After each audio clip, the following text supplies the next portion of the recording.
हैदो जो हाकड़े ढोरे जे कस वारे इलाइक़े में हिन टाइम ते भी हाकड़े ढोरे में जो पानी है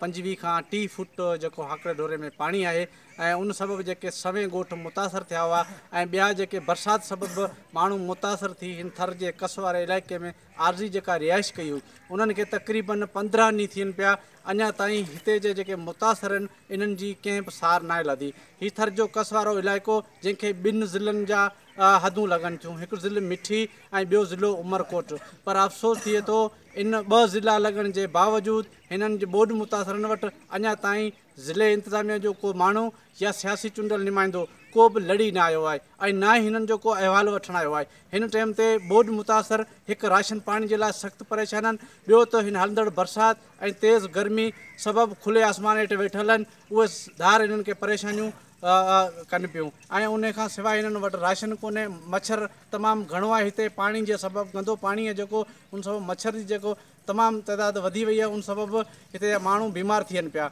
ऐं उन्हनि बीमार हिते जेके मुतासिरनि जा अञा ताईं सिहत खाते पारां न का मेडिकल टीम मोकिली वई आहे, न ई काई किथे कैंप लॻाई वई, जंहिं सबबु ॾींहों ॾींहुं हिननि जी परेशानी में वाध थिए पई। हिननि जो मुतालबो आहे त जल्द खां जल्द असांखे टेंट ॾिना वञनि ऐं राशन जो बंदोबस्तु कयो वञे ऐं साफ़ु पाणी जो जेको बंदोबस्तु करे ॾिनो वञे ऐं जीअं असां में परेशानी में घटिताई अची सघे। जी।